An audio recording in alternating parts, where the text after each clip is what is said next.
Hey, welcome back to the infamous podcast. This is episode 301, Suicide Pact. I'm Brian. This is Darryl. And we're obviously talking about Suicide Squad this week, Darryl. And a couple other superhero and other things. stuff. But we're talking about Suicide Squad, and I'm going to warn you right now, there's no way I can talk about this movie without spoiling it. So if you haven't seen the movie yet, I'm giving you a solid 20-minute warning before we get to the Suicide Squad. Pause, come back later, or listen to the first 2 bits and then come back later. But yeah. And also is the Suicide Squad. Sorry, you're right. It's like the Ohio Michigan State University. Or the Iowa State University. Or the Miami University. I don't know, man. I have some problems with our alma mater that I'll get into with you off mic. Yeah, we talked a little bit about that the other day. It's still like not. It's worse. Oh, dude, the comments section. Let's just say they've made no one happy. So I was about to say, is this like Starro, where it's like Trash Panda? He's like, is that worse? Yeah, it's so much worse. It's so much worse. So anyway, all right. So we are back from episode 300. We actually haven't recorded in like 2 weeks. Yeah, because I was on vacation in Hilton Head. I got bit by a Starro. I mean, a jellyfish. I guess stung is the accurate term. Yes. But it did not slow me down. And to answer all of your questions that you're thinking, no one had to pee on me. Oh. So, if you get stung by a jellyfish and you're in the ocean, the salt water will actually take care of that for you. So just don't get out of the water. Heads up. I stayed in the water like one day for literally 4 hours. Dude, did you get just like, did you look like a raisin or No, something? you don't prune like in salt water. Like in the bath? Yeah. Oh, yeah. Yeah, shows how long it's been since I've been in salt water. I like the ocean is my natural habitat. Oh. So I just don't have gills to be able to breathe I was about to say, do you have gills? Do you have webbed feet and fingers? I don't have webbed fingers. I do not have webbed feet, but I do like the webbing in my toes is like longer, so like goes further down my toes. But that's why, and I have giant feet, so that's why I was a naturally great swimmer. I had paddles. Vestigial tail or anything like that? No.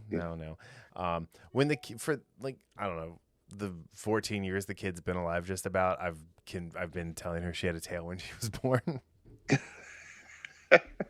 And that all the women on her mom's side of the family had tails when they were born, and the dads have to cut it off like the umbilical cord, and it's traumatic. Oh my goodness. Anyway, and I was like, but it was so cute. It was just like going back and forth. Anywho, yeah. All right. So we're talking Let There Be Carnage, trailer number 2 that came out. And the Black Widow drama that has been going on since like right before we stopped recording. Right after we did the Black Widow review, like all of this stuff started coming out about Scarlett Johansson and getting paid, and we definitely have opinions on that, and we've definitely got some really there's a really great article from the Hollywood Reporter about that. So let's go ahead and get started, Darryl. To quote Mills Lane. Let there be. Let's get it on. Let's get it on. Let There Be Carnage. Venom 2. Let There Be Carnage, I guess. Or is it just Venom, Let There Be Carnage? It's Venom, Let There Be Carnage. Okay. So we got a 2 minute 30-second trailer. Came out like a couple days ago. So we're recording this on the 7th. So it's been like 5 days, but it's still worth talking about. I have to say, this is one of this and the Ghostbusters Afterlife trailer that just came out actually have me hyped for 2 movies that I don't want to see. I mean, So like, I don't think there's any other way I can put that. that's actually a good way of putting it. Although I will say I do want to see this one. Ghostbusters Afterlife, the trailer actually did make me interested in wanting to see it. But yeah, I had wanted to see Venom just because I liked the first Venom, despite its blahness. Mm-hmm.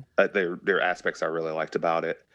And this one, the best thing about this trailer is that Woody Harrelson is not wearing that terrible, terrible wig that he did at the end of Venom. Yeah. Well, I mean, they didn't know if they were getting a Venom 2, let's be honest. Yeah. And that was the tease. But Woody Harrelson looks great in this. I think Tom Hardy looks like he doesn't look like he's a strung out meth head in every scene in this trailer. Whereas in every scene in Venom, he looks like a strung out meth head. Yeah. I like the way they're kind of working together. Eddie and Venom. I wish they hadn't spoiled how Cletus gets his part of the symbiote. Again, this is one of those things that trailers can do sometimes. We don't need to see this. Just if they would have showed him on the bed, doing his convulsions or whatever, fine. Yeah. We don't need to see how it happens. I blame the marketing team at Sony. Mm-hmm. Like, I don't blame whoever's directing this. I guess I should know that. Yeah. Andy Serkis. Is Andy Serkis directing this? Yes. I forgot about that. No. Really? It is Andy Serkis. Wow. Yeah, I was looking up the release date for this. Story. Or the story is by Tom Hardy and Kelly Marcel. Interesting. I didn't know that part. She co-wrote Saving Mr. Banks and wrote the film 50 Shades of Grey. So, yeah. Well, there's a little shadowy stuff about Venom. So, there's lots of shades possibilities. There's lots of shades of black of Venom.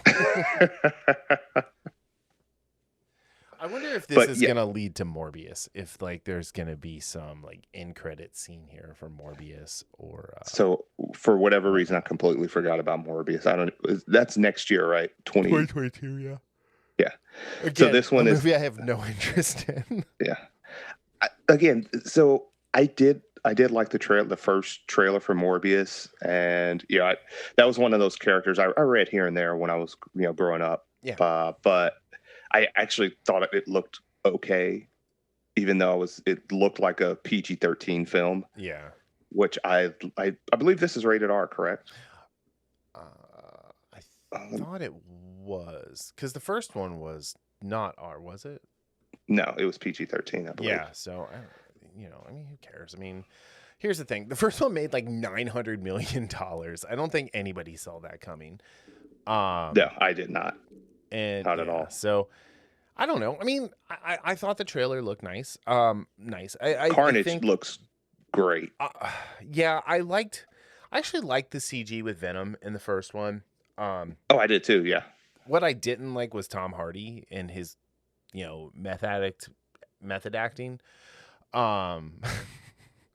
But yeah, I don't know. This is cool. Plus, it had a Ruroc helmet in it, which I was telling you about, the motorcycle helmets, which is it's my skate and my skating and skiing helmet is a Ruroc, and I keep looking at the motorcycle helmets to get for the e-bike, because the skiing helmet going 35 miles an hour will not hold up.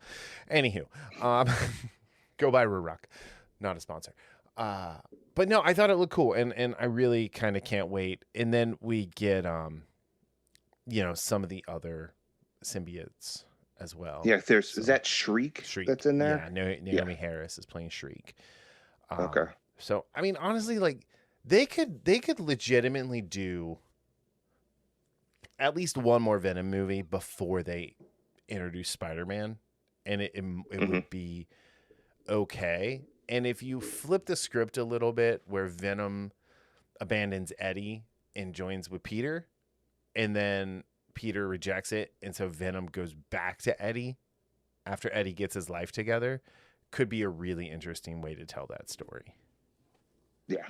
So I would like that, and I am looking forward to this. Or Eddie could Again, Venom could go back and Eddie could become anti-Venom in that case, and Venom could split off and be something different. yeah, there's definitely a lot of material they can use. Yeah. In the direction they're going. I think they're probably going to sooner rather than later connect this with Spider-Man. Yeah. Just kind of how the studios usually do this type of stuff. Here's the thing: is I would like it to connect to the Tobey Maguire Spider-Man, so we could get Joe Manganiello back as Flash Thompson, and then he could be Agent Venom, because the kid in Far From Home and Homecoming and he's way too soy latte to be a badass who could control the symbiote. Yeah, you that would not be believable from the character we've gotten. If you bring it back with Toby, that would be kind of cool, because you have like a middle-aged Spider-Man. I mean, we are going to see this, the Far From Home and how it connects to the multiverse and multiple No Way Home. This is No Way Home. And that's one of those things that I know we're getting a little off the track, but just where I'm just not sure of am I excited or am I wary of where the MCU is going in regards to the multiverse. All the other stuff I'm more wary about, but the multiverse itself, because I know some people would have issues with it. I don't have a problem with the multiverse, with the idea of a multiverse. I've read many books, and I don't mean just comics, but other properties and other like novels and sci-fi that deal with stuff like that. So you can do it fine.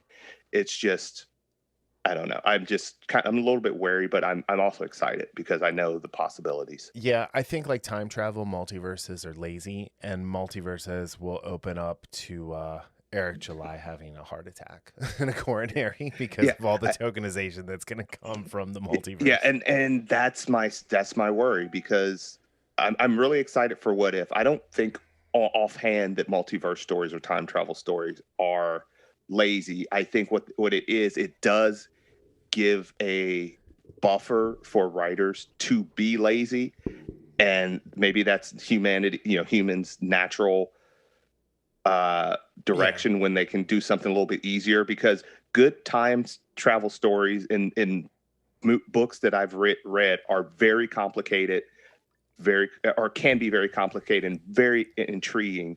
But again, to the point, because it's time travel, because it's multiverse, there is an easy way to be. I think that stuff works in books and comics better than live action, because you get the inner monologue.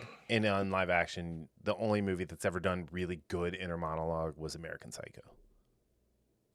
Was what? American Psycho. Oh. I mean, seriously, name me another movie that's actually done it good. Or done it well. It's usually they go overboard. Yeah, they just kind of... Or they drop it like halfway through. Yeah. So, all right, let's move on to Black Widow while we can. So this has been like way more interesting than even the movie, the drama after the movie. Like honestly, this is my favorite part of the Black Widow movie. So there's an amazing article from the 4th, written by Kim Masters on The Hollywood Reporter, from The Hollywood Reporter. Links in the show notes. Disney versus Scarlett Johansson. Why a ton of lawsuits may be next. In a ton of lawsuits is in quotes. And then the subhead: as the Bob Chapek-led regime goes to war with a Marvel star, Hollywood stars and creatives fear the end of massive back-end deals. So this Black Widow was a really interesting litmus for the release day and date on a streaming service and in the theater. I think I told you we're not going to see another $1 billion movie for 6 or 7 years, maybe 10. And because they're going to keep doing this, because 2 million households, according to Disney, watched this in the opening weekend. Now Scarlett Johansson claims, and I'm going through this for people who don't know, who don't obsess about this shit like we do. Scarlett Johansson claims that her contract said that it was exclusively going to be in theaters, and they went ahead and did this anyway. So she's owed like $50 million, somewhere between 20 and $50 million on top of the 20 million that she got. I'll be honest. I thought 20 million for her salary was kind of low. Yeah. Considering when you look at all of the Avengers and the movies they do outside of the Avengers, she actually she's the bigger box office draw than any of the men. Oh, 100%. I mean, Chris Evans only does like independent movies outside of the Marvel movies. Chris Hemsworth, as much as we love him, has a string of just really bad movies. Mark Ruffalo has, nobody wants to go see a Mark Ruffalo movie. Let's be honest. No. And then Robert Downey Jr. has just done some weird stuff. I think, like The Judge was a bomb, and Doolittle was bomb. Well, I mean, Doolittle was going to be a bomb anyway. I mean Yeah. like the Eddie Murphy Doolittle didn't do so hot either, even though it got a sequel. So yeah, I was shocked to hear that she only made 20 million, which is weird to say, right? She only made 20 million. Yeah. But there are rumors that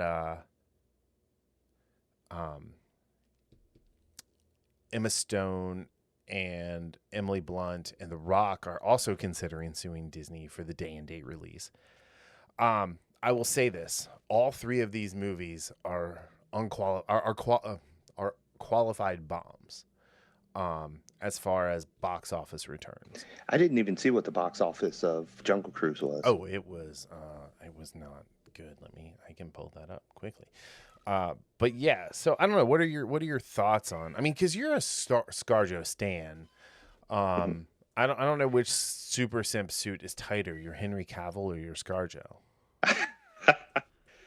So I like how you summarized this and pointed out that she is by far a bigger box office draw, and her movies are unequivocally better in relation to any of these other, than the Chris's or, RDJ or Ruffalo. You look at some of the movies she's been in, like We Bought a Farm, what was it, Jojo Rabbit. I mean, Jojo Rabbit. I mean, even like Lucy did well at the box office, even though it wasn't great a movie. That In Deep Waters did well for I think it was like a $4 or $5 million budget. It was nothing. But yeah, it's just she's far and away. Yeah. The only other Marvel actor who outdraws her significantly is Chris Pratt. Mm-hmm. So it was it's a $200 million budget for the Jungle Cruise, $77.3 million box office so far. And let me guess, they didn't tell their Disney numbers. They have not posted the Disney numbers that I. So that probably means it didn't do too well. So I mean, it's so. I'm going to talk about Rotten Tomatoes a lot when we talk about the Suicide Squad, but it's holding a 63% Jungle Cruise on Rotten Tomatoes. So for critics, yeah, of course. I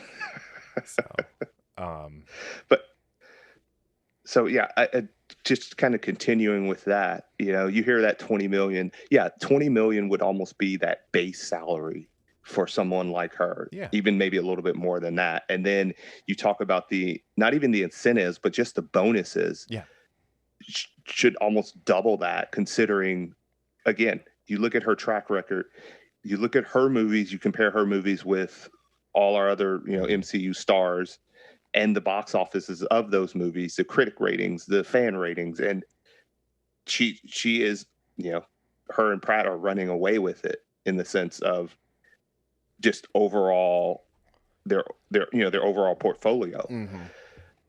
And one of the notes I wrote, kind of getting a little bit deeper into this, is would you have guessed that Warner Brothers would have done something better as it pertains to these superhero movies than Marvel and than Disney? Well, I think so. And the reason for that is they didn't charge a premium price on Max to watch any of this stuff. Warner's doesn't. Yeah. And they uh, proactively said, "Hey, here's an additional."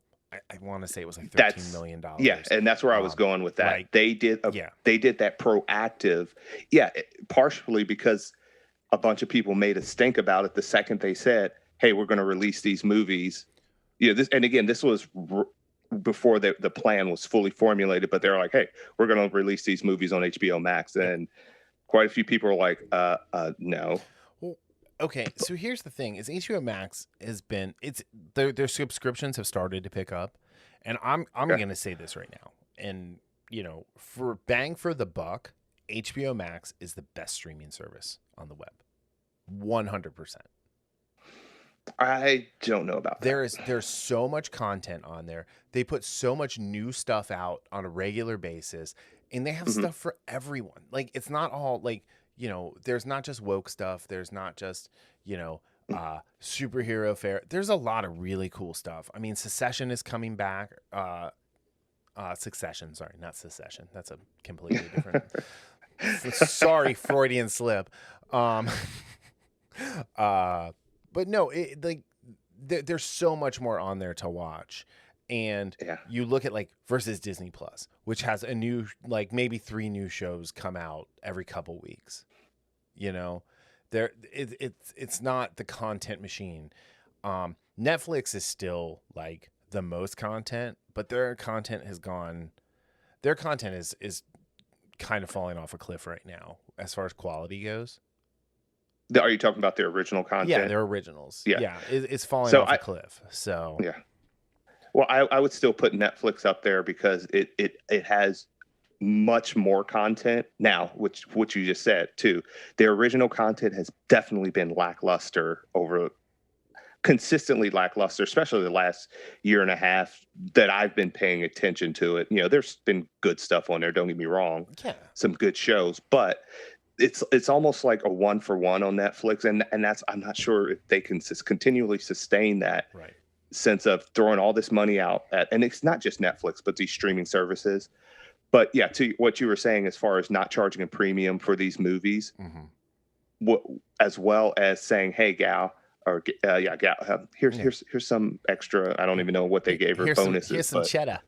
But the fact go buy yourself a dress, sweetheart. The fact that Disney didn't think about doing that, it kind of falls in line with one of the insiders say Disney is known for lowballing talent. Well, yeah. So, and it's because, hey, we're Disney, we can do this. And again, for the most part, it hasn't bitten them in the ass. And what's going on here might be that. And again, this is still developing. It's only been going on a couple of weeks. This could be going on for a while. So there's a couple paragraphs here in this Hollywood Reporter article. So it says here, it appears clear that Chapek, who has been, as noted in Johnson's lawsuit, rewarded on Wall Street for his focus on building Disney Plus, believes it's time to establish that the days of epic 8 or 9-figure profit-sharing paydays are over. He is hardly alone in that belief. Other media giants also are all are all about the upfront one-time payment, so no back end, no points at the end. But talent and their representatives fought for and won them, and obviously now are going to fight to keep them. In time, it's likely to have company on. Okay, in time, Johansson is likely to have company on the battle lines. It's a much bigger existential fight than she's really leading, says producer Jason Blum, who everyone knows we are a huge fan of Jason and Blumhouse in general. It's a very difficult thing to do. It's really brave to do. She's fighting for all of talent. Financially, Blum is set for multiple lifetimes, but still wants streamers to share revenues with talents and success. He acknowledges his hypocrisy in that he signed a rich deal with Universal to make 3 Exorcist movies for a large but flat upfront fee, a model that he hopes isn't sustainable. Alternative to paying talent, he notes, is paying the corporation, and he asks, how is that better? So how is it? So my question to you is, the more Disney Plus gets as far as subscribers, and then what viewer numbers that they put out, if they're to be believed, right? They get a bump in the stock market.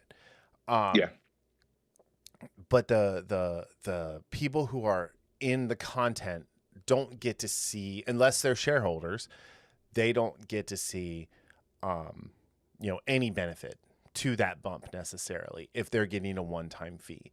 If you are beholden to the honesty of these corporations who are getting paid through subscriptions and premium fees and,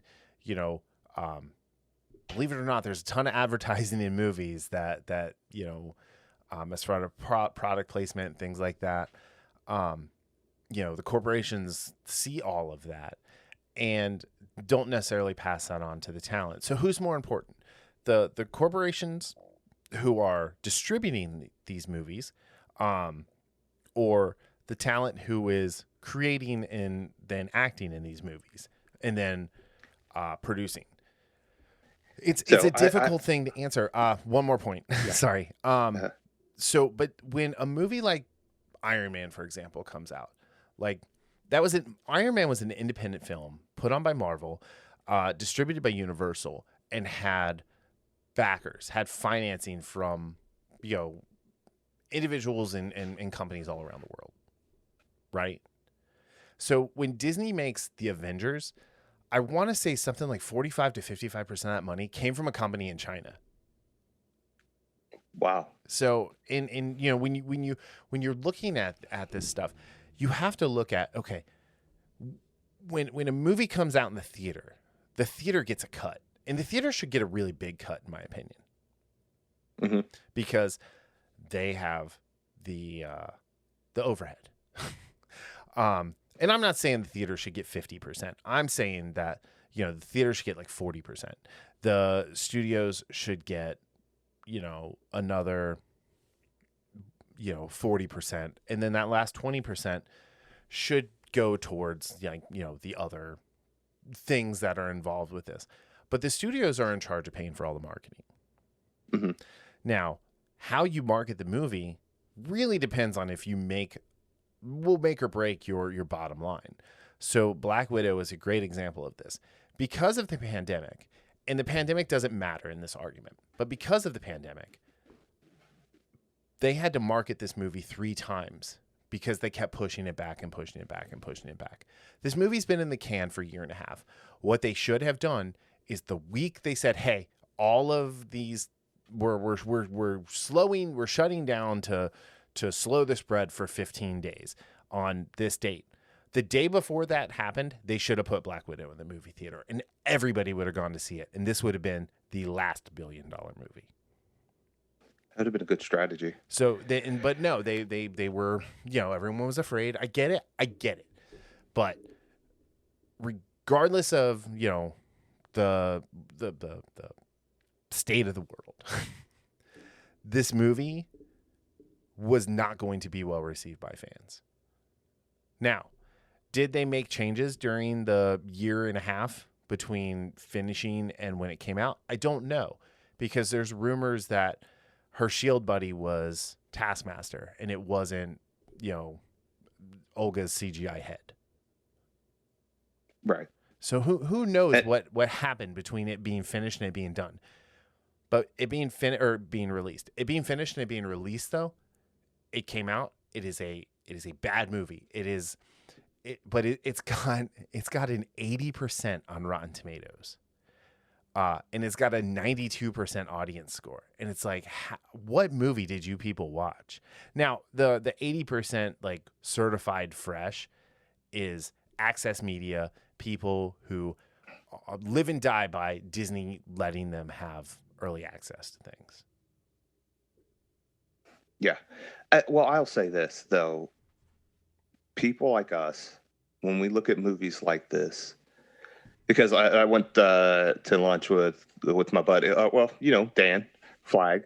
Oh, yeah. And last week, I think, and we were talking about movies and stuff like that, and he really enjoyed it, and he's not the only person to tell me this, but it's like, just stop being so critical. He didn't say it in like a castigate. It was just like a joke. We've had that joke before, right?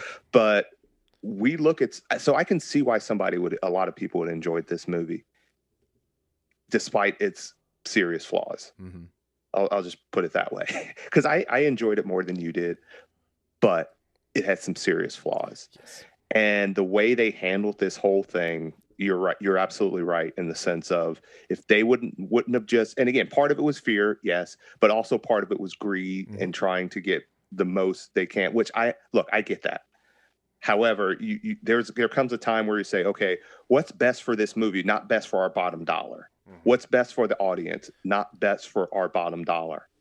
And they've hurt this movie by continually pushing it back more than they helped it. Well, I mean, we talked about constantly, like you even said, like, I'm not convinced that this movie's coming out until I'm sitting in the theater and the credits, the opening credits start going. And then I made the joke that 15 minutes in, they're going to turn it off. And they're like, no, we got to wait 2 more weeks. But going back to your point about what's more important, the talent or, the people behind it, in the sense of, the studio, I liken it to sports. Again, a whole huge sports guy. We talk about sports all the time. What's more important, the talent on the field or the coaching in the front office? Well, this is the thing. You can have a great front office. You can have a great coach. If you don't have talent on the field, you're not going to win. Just period. Full stop. True. If you have talent on the field, but you don't have the coaching staff to utilize that talent, you're not going to win. Right. There's this type of mix in the sense of, you look at every single great coach in any sport, and one thing that they had is they had at least one great player. You look at Phil Jackson, he had Michael Jordan and Scottie Pippen. He had Kobe Bryant and Shaquille O'Neal. So you look at game Bob Horry. Yeah. You look at what's his name? Belichick. John Wooden. Oh, yeah. Look at John Wooden when he was at UCLA. Look at the players, the Hall of Fame players he got in UCLA. He had Lou Not saying how he got them. He had Bill Walton. But the thing is with Wood, I think Wooden and Jackson, like, the thing about them is they have a system, right? And they can they have a system, and they could plug any player into that system and it would work. For the most part, Jackson's time with the Knicks, not so much, but no, you're right. And I think this is why reevaluating what it means to make a movie and profit from a movie, right? And what they really want to do, and this was so evident with Star Wars, right? They just wanted to maximize profit. And in doing so, they minimized profit because they made they made well over $2 billion on The Force Awakens. They made just over $1 billion on The Last Jedi and just over $1 billion on The Rise of Skywalker. But the problem is they should have made more as they went through. Absolutely. And yes. And the word of mouth from The Last Jedi, and I don't care what you think about that movie, the word of mouth from The Last Jedi killed the franchise. The way, and like, just like with this movie, just like with Black Widow, the way the creatives went after people who were critical of the movie killed it. Mm-hmm. So when you do that, I'm sorry, Scarlett Johansson, like, the movie did not make its budget. It did not make what it needed to make to get a profit. I don't think fighting for what you think you're owed is going to work out, but I think it's an important fight that you fight for actors getting paid what they're owed based on all avenues. Might be another Kurt Flood moment. Yeah. I mean, who knows? Like, so if you don't know who Kurt Flood is, he's the one who kind of fought for the idea of free agency in sports. I mean, that's an oversimplification, but yeah.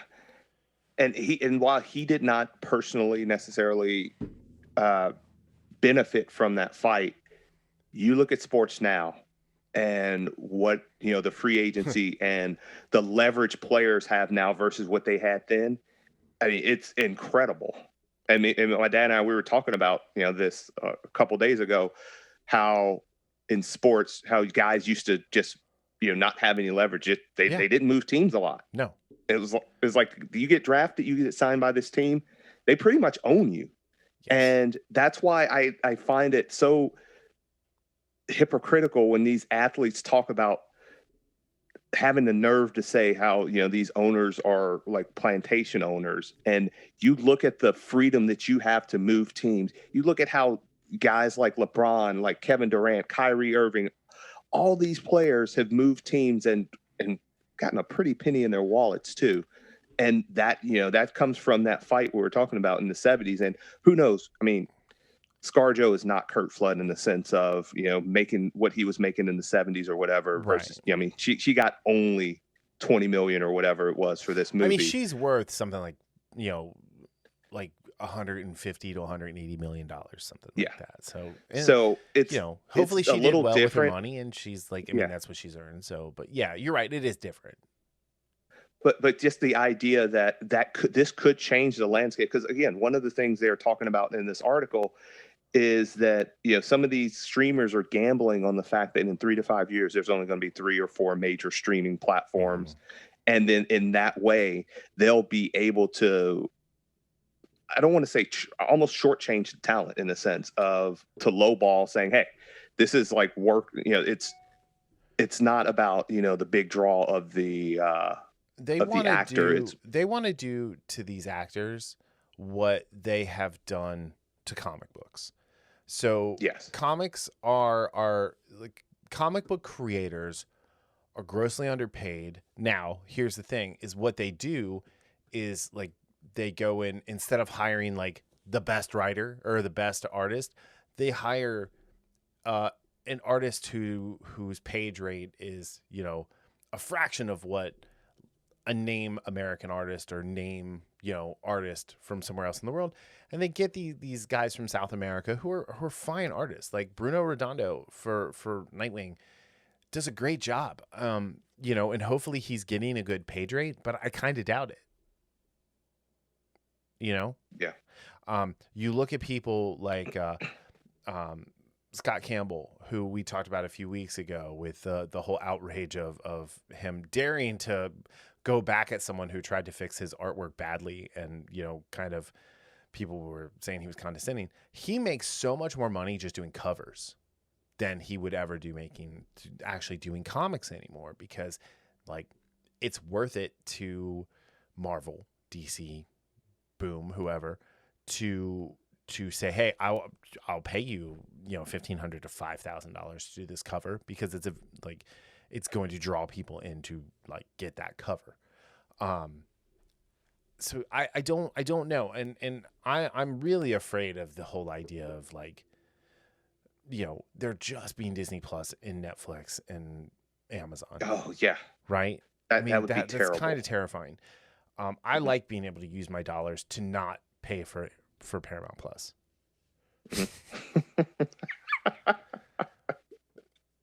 I mean, again, what happened? Yeah. Again, this is what happens where, and we've seen it time and time again in different avenues where you have, and again, the easiest comparison I make all the time, because it's just so easy to do, is wrestling. Mm-hmm. When WWE bought WCW, what happened to the WWE product? For the last 20 years, it's been relative garbage. There's been some high moments for sure, but it's been more garbage than good. But when we had the Monday Night Wars, that was when it was at its best, because it had to be. You couldn't just say, write some shit out there and throw it out there and say, okay, this will stick. Because you know why? Because WCW was kicking ass, and as a fan, WCW forced WWF to go live instead of pre-recording. Yeah, because they would sit there and they would talk about, they would spoil what was going to happen on WWF, and be like, here, this is what happens. You don't need to watch. And then it got to the point where they were both live and they were watching each other's programs and like, trying to counter program on the fly. And it was really quite, interesting. But yeah, competition breeds, creativity. It breeds innovation. It always does. So, and if they get to the point where they want to go, or where they're hoping to go, some of these streamers where you have a Disney Plus, a Netflix, and one or two more, as a consumer, that should be worrisome, because I just lauded Netflix as far as having a lot of talent, or not a lot of time, but a lot of content. But let's be honest, a lot of these original movie contents, not just on Netflix, but on Hulu and on Amazon Prime and on Disney Plus, they're not always that great. It's a crapshoot. So, and that's with competition. Imagine if you don't have that same competition. Yep. So, all right, just kind of to circle back and kind of put a pin in this because I want to get to the Suicide Squad. This is going to be an interesting topic to see what happens, and it's going to be really interesting to see how, if anything, kind of collusion comes out, like any kind of collusion in the background, which is illegal, as far as like how to pay or not pay people, and how these stars who had movies that were less than successful can argue that they deserve a bigger paycheck based on, the actual box office intake. So I don't know. It's really interesting to see what's going to happen. So yeah, more to come on this. Cool. Alrighty then. Let's get directly to the Suicide Squad, Task Force X. Actually, I like that so much. I actually like that Task Force X. Well, okay. So real quick, obviously spoilers. I do have to eat a little bit of crow before we get started. I actually kind of like Joel Kinnaman as Flag this time around. That is funny you said that. Like because you're. Yeah, I'm not a fan of Joel Kinnaman. I liked Flag this time around. I liked how he played him. I feel like he was a little more just relaxed. It's funny because one of the things, and again, this is not just for this movie, his line delivery at times feels so forced, rehearsed. and I felt that in this. Again, I didn't think he did bad at all, but I don't know if it stood out, why it stood out for me in this one more than some of his other movies, but not quite robotic, but just I don't know, it didn't come natural at times. And I actually kind of liked his arc in this, but just from that delivery, because I thought the cast itself, generally speaking, was pretty good. Oh yeah. Even I really love Idris Elba. I'm a huge Idris Elba fan anyway. Don't get me wrong, I don't know anything about Bloodsport from the comics. So I liked Bloodsport's like Deadshot. Well, I was gonna say let's just put this out right now. So Will Smith was supposed to be in the movie, wasn't for whatever reason. They didn't want to kill Deadshot off, so they were like, okay, let's do Bloodsport. And all they did was they took the script, they went into Word, they did a find, and everywhere it said Deadshot or Floyd Lawton, and replaced it with Bloodsport / Robert Du Bois. That was it. It was the same. It was the same story. It was the daughter and everything. That was, and like, now think if this was Deadshot, that all of that would have landed a little better with the whole daughter thing in prison and her at the end. It's my dad. Yeah.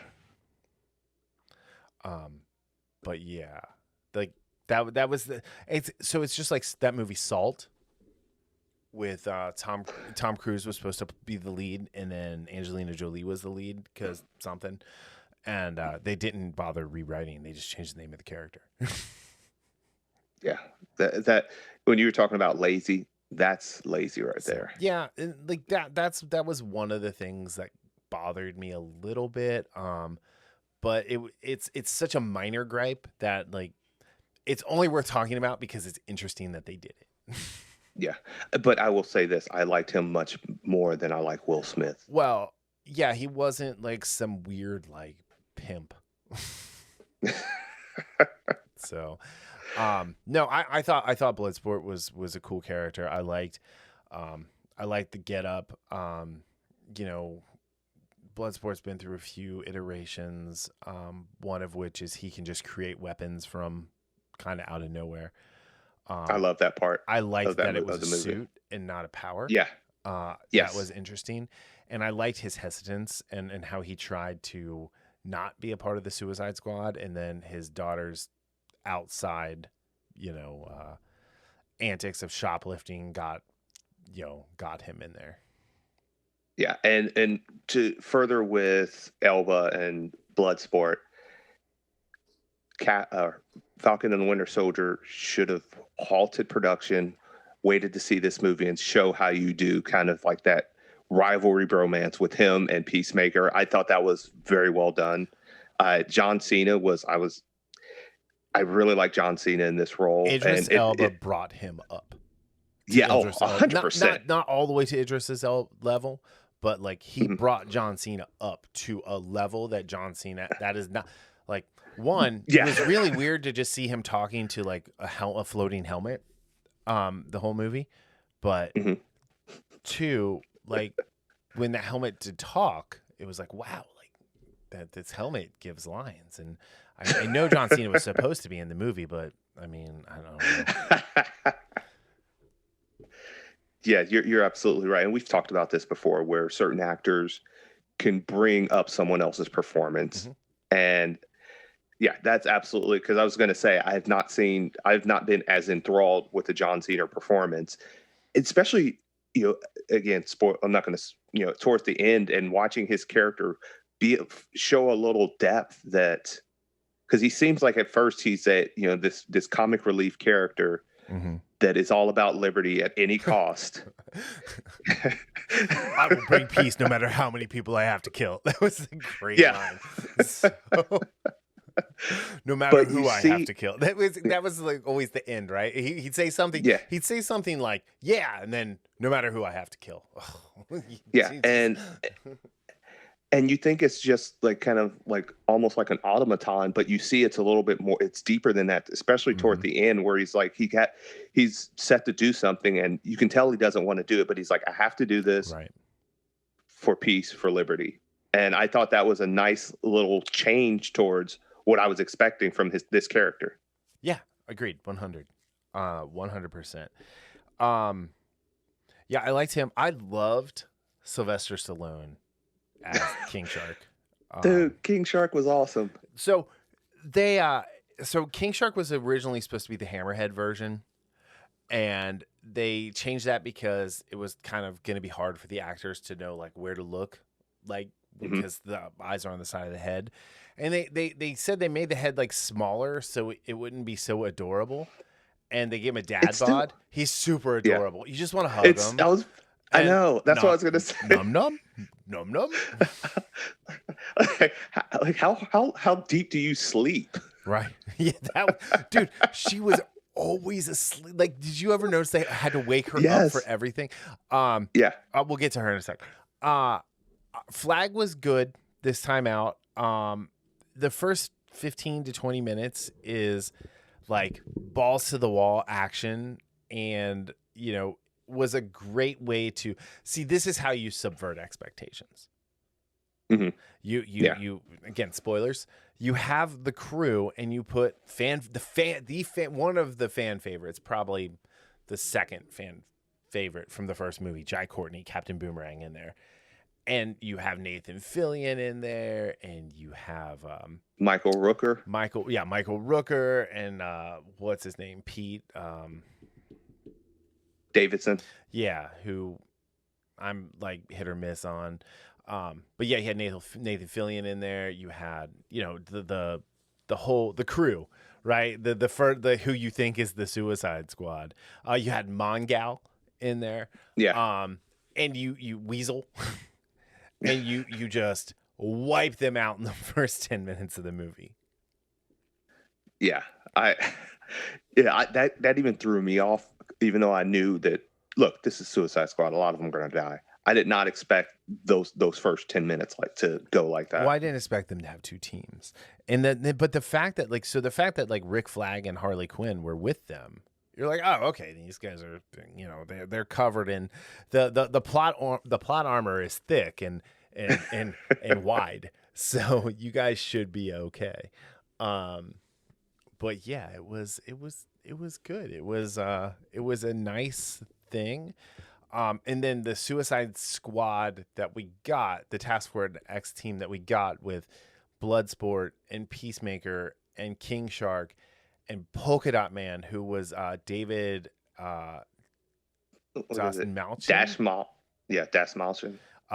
who literally stole the movie in my opinion. And then Daniela Melchior is Ratcatcher too. Who I really liked also her. stole the movie. As well, her and Sebastian. I thought Ratatouille. yeah, right. I thought this was a much better example of the Suicide Squad than the David Ayer. Well, the Warner Brothers influenced David Ayer Suicide Squad. Correct. This was just one of those things where it had really good humor. And it actually had a pretty decent story to it as far as like what they were trying to do to get to Starro. I will say this movie was about 35 minutes too long. I don't think there's any reason this movie should be 18 minutes shorter than Infinity War. None. And I No reason also at all. don't understand why the idea of this being a 90-minute movie seems foreign to people when I say this. The scene with Harley and the president of Corto Maltese, that whole thing should have just been her assassinating him. Yeah. It didn't need any of that other exposition because it didn't add anything to the film. It should have been they pulled her out of the hole, right? They took her to like stand trial or whatever, and she kills him and then goes on her murderous rampage. Yes, which, by the way, I love that rampage. The only problem with the rampage, and again, this is just a nitpick, is she should have been laughing maniacally the whole time. She was so like stern and serious and methodical, and that's not Harley. No. But I would agree with that. I will say this. Anyone out there who wants to do a Margot Robbie like straight up action flick, I don't know if she did her own stunts or who the stunt woman was with her. Like, let's get the two of them back together. Let's get them in like one of these like Peppermint, Atomic Blonde, John Wick knockoff movies, and let's see where that takes us. So one of the things I noticed, like toward the end when they're running towards Starro, you can see that's her. That's not her stunt double. Yeah. She moves like an athlete, and I say this a lot where with actors and stuff, like when they throw a punch or when they run, and it's like you can tell someone who is athletic just by how they move. And Margot Robbie is absolutely athletic. So I don't know if she was throwing like those kicks like in that. Yeah, I wasn't sure about that. I guess that was like a jail where she was like busting people with the grated doors. But like that was some of the best action in the whole show. Also, Harley spent too much time on her own because this iteration of Harley does really well playing off of everybody else. Mm-hmm. Just my opinion. We just had a 3-hour conversation that your name was Milton. Who is Milton? Oh, Milton. Yeah, I agree with that. Like that whole story with the president should have been nixed. I liked seeing her more with the other characters and how, like you said, how she played off of them. The whole like Mel Gibson being tortured in Lethal Weapon homage was great. And then like the way that was Harley, like she's singing I Ain't Got Nobody. And then the other thing is the freedom fighters. Wow, that was great to watch Bloodshot. Oh my god! And Peacemaker kill them all. Like didn't realize in like not realizing. Yeah, that was the payoff of that was great, right? That should have been the end of that story. Yeah, like why did my men tell me? Oh, we didn't see anybody. They're like, what men? We were very quiet, and then. Polka Dot Man, I killed them all. They looked like my mother. Oh my goodness. Oh, his psychosis was great. But yeah, honestly, for me, like that is the biggest flaw in this movie. Outside of the fact that now we understand why Zack Snyder didn't do the space octopus in Watchmen. Oh my goodness. I watching that, I don't know if it was purposely done to the level of cheese that he did, but it took me out of the movie, and I was laughing, and not because it was funny, but because it was so bad. So So bad. here was the one issue with the design of Starro. He did not have eyelids. It was just a giant eye. Like there's no reason that giant eye should have been open in the daylight like it was, because its pupil would have been a pinprick. Like it needed to look less weird, and especially on the little Starros as well. It needed the eyelids to kind of fix that a little bit, just to look less off-putting. But I will say, I love Starro. I'm equal parts like super stoked that Starro was in the movie, and disappointed that they wasted it on the Suicide Squad and not Justice League. Yeah. I'm like literally equal parts. I'm not like, and again, it looked like a character from Yo Gabba Gabba,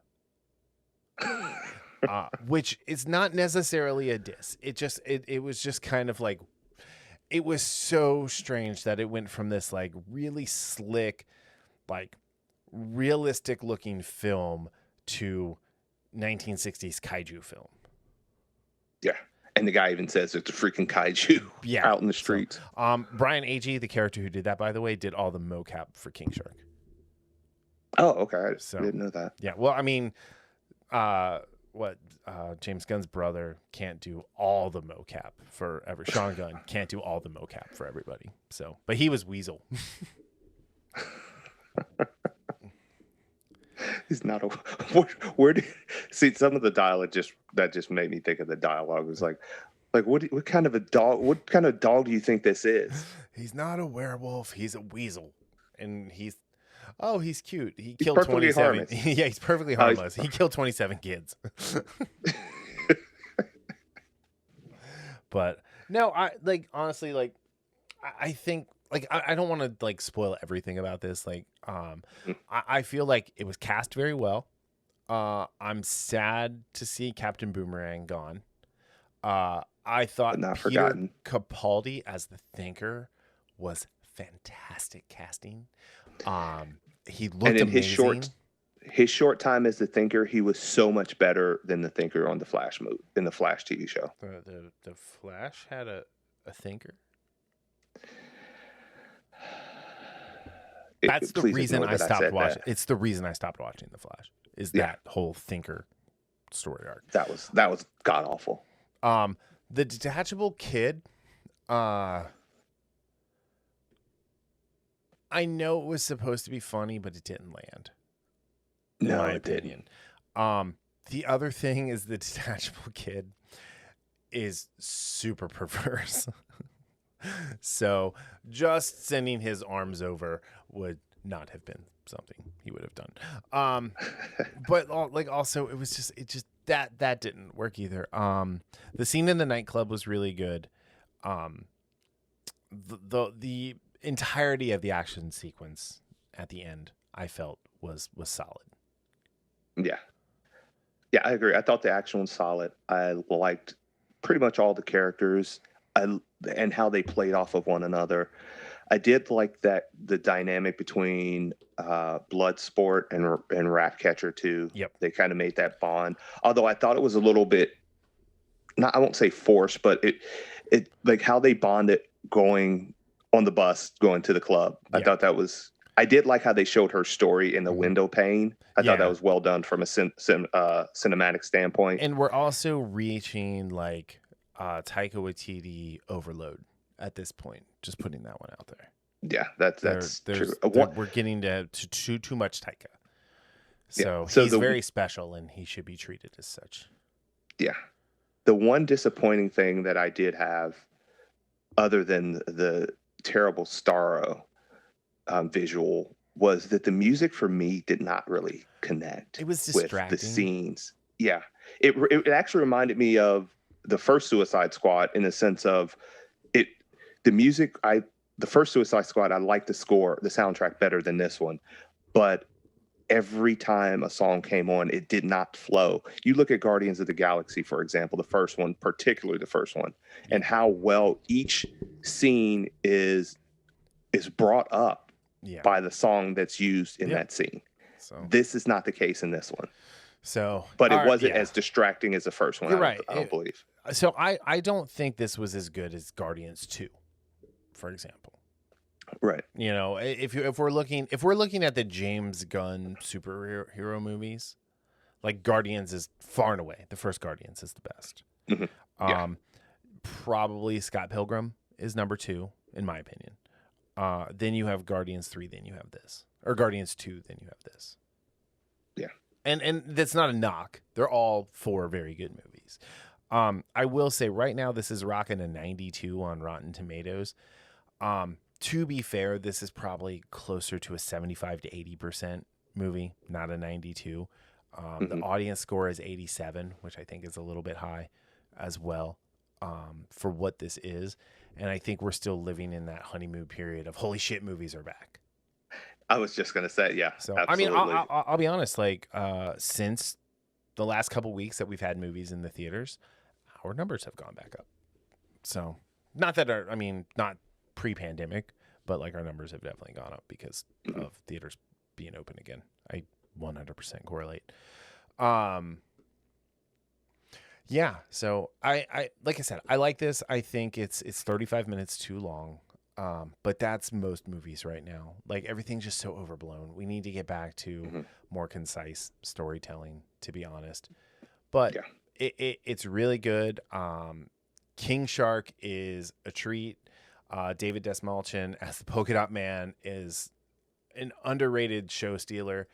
What was her name again? Daniela Melchior as Ratcatcher 2, who is not a character. She's made for this movie. Was great. I actually I wasn't sure how I was going to feel about her, and I ended up really liking her. I thought she did a great job. Really liked her. My favorite thing was she was borderline narcoleptic. Yeah. Now let's say they're doing a Peacemaker spinoff, which is obviously going to be a prequel. But this movie had a trope that you tend to dislike. And I'm interested to see how you felt it was executed, because when I talked to you before you watch this, it does the 3 days later after something happens, and then it does the 8 hours later, and then the 8 minutes later, or 8 minutes before, and the now, and then 8 minutes before, and then the now. But it goes back to that 4 or 5 times in the movie. Yeah, we've talked about this on the show where I Supernatural was the show that I think I really saw that in, the 5 seasons that it had. BSG was very BSG, very guilty of this trope. Yeah, and it's fine when you use, to quote you, restraint. And I don't know if this was kind of in tongue in cheek, and it seemed like it was more of a tongue in cheek way they used it. I still think it was overload, and again, telling a more concise story, snipping things down here and there would have prevented the need from doing this. Yeah. Yep. They could have been a more straightforward story, and the movie would have been more streamlined for it. And I think it would have been more enjoyable for it, even though I did enjoy it. I say at least 20 minutes. I know you say 35 minutes. At easily 20 minutes could have been cut out of this. Yeah, but 20 minutes still has it like close to that 2 hour mark, and which is for me, that's fine. Again, that's fine for me. But I do think some things could have been reworked, and it might have gotten some more time off. And I don't mean just scenes cut. I mean things reworked. Right. So anyway, all right. So out of 10, decoy Suicide Squads, what do you give this? I I'm giving it a 6.5. I had issues with it. I thought, yeah, and again, the negatives were the Starro was just taking me out of the movie. The music didn't vibe with me. And there were scenes that weren't necessary or should have been reworked to cut it down. With that being said, for the most part, I love the cast. Mm-hmm. I love the action. I liked a lot of the humor. There's no movie that every humorous thing lands. So overall, I think as a movie, it's decent, but I just had a good time watching it. And it's one of those that I will watch again. And unfortunately, I have to say this, I would watch this multiple times before I watch Black Widow multiple times. Yeah. Just because as a movie itself, I think it was more entertaining and it was less of a mess. Yes. Well, everyone has until like September 5th to watch this for free on HBO Max. All right. So for me, degree of difficulty in this one. This had a high degree of difficulty. I'm going to give this one a 9 for its degree of difficulty because it's coming off of a controversial Suicide Squad, and it's coming off following up the Snyder Cut, which, while I was not a fan of, I definitely recognize that people really enjoyed. So this movie could have gone horribly wrong, and it absolutely did not. I'm actually going to be a little more optimistic than you, and I'm going to go with a full 7 for this. Whoa. There we go. I've watched it twice already. I'll definitely watch it again. I may actually pay to go see this in the theater, to be honest. Yeah, I will say you do not have to see this on the big screen. It works just fine on your television, or in the case of me at the gym this morning, on my phone. So. Yeah, I'll be watching it again this week sometime. I know that. So yeah, I'm debating. Like, I wasn't sure if I was going to let Haley watch this, and after watching it, I'm like, yeah, this is fine. There's nothing like, there's nothing like so horrible that a 14-year-old can't watch this. Yeah. So, cool. All right. So you know what? We're just over an hour, so let's call it a day. Thank you all for listening. Thank you. Welcome back for the people who are back. Welcome to all the new listeners. Thank you. You can find all the information you need about us at infamouspodcast.com. Check out our new shop. We actually have 2 shops now. We have one through Flying Pork Apparel, which is like our bespoke, really cool and creative shirts. And then we have a threadless shop now where you can get all sorts of cool stuff like pillows and towels and cups and shirts and everything. And actually today I'm rocking our Nerd Den studio, which is the name of my home office / studio that we record from, which I had a logo made for that, and it's really cool, and I'm proud of it. So anyway, any last words? No, looking forward to a little bit more theater going though. And yep. I'm curious. I do want to watch this again. So yeah, see what my second viewing, because sometimes that changes things for me. But I really enjoyed it. I had no drop off or like rise of my initial opinion of this. So it's okay. Viewing. Yeah. So I enjoyed it. It's not a 92% movie. It's definitely, but like, even a 75 to 80 is not, I mean, that's a great movie still. Yeah. So right. Absolutely. It definitely has problems, but what movie doesn't? And it's super enjoyable. And I'm not even giving it the grace of like, oh, movies are back, Mm-hmm. So, but yeah. All right. Well, on that note, if you don't have anything else, we'll talk to you guys later. See you. Bye.